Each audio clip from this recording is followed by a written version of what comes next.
Imagine a city where gold was so common, its ruler once crashed the economy of an entire continent just by passing through. Picture universities older than Oxford, filled with hundreds of thousands of books. Envision walls stretching farther than the Great Wall of China, built without modern tools. This wasn't Europe.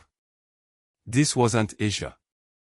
This was Africa before colonialism rewrote its story. For centuries, we've been fed a lie that Africa was a dark, empty continent waiting for European civilization.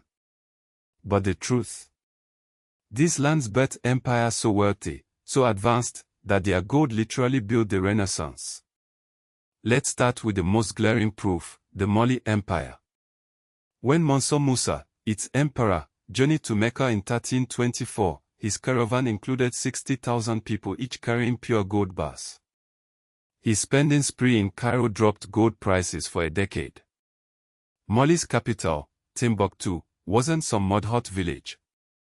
It was a scholarly metropolis with the University of Sankore, where 25,000 students studied mathematics, astronomy, and law under a library of 400,000 manuscripts. Compare that to Europe's largest library at the time, the Sorbonne, which held just 1,000 books. Yet when Portuguese explorers arrived in the 1400s, they called these lands unknown. Unknown to whom? The Songhai Empire, Mali's successor, fielded an army of 100,000 soldiers larger than any European force and controlled trade routes that funneled African gold to Venice and Genoa. That gold minted the florins and ducats that funded Da Vinci and Michelangelo.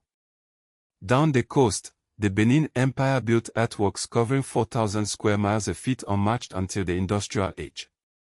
Their bronze sculptures, looted by the British in 1897, were so detailed that Europeans initially refused to believe Africans made them. And at Great Zimbabwe, stone towers without mortar stood 11 meters high, while its traders shipped gold to China centuries before Columbus sailed. So how was this history erased? The answer starts with a forged Bible verse.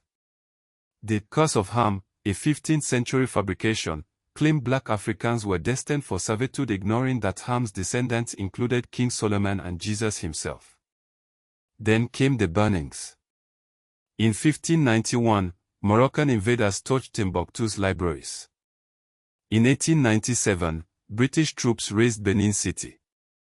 What couldn't be destroyed was stolen. Over 90% of African artifacts still sit in Western museums. But the greatest theft was time. While Europe recycled African gold, it sold back the myth that Africa had no history. Today, that lie unravels. Scholars now trace the Greek alphabet to ancient CBD scripts. Archaeologists prove Olmec heads in Mexico bear African features.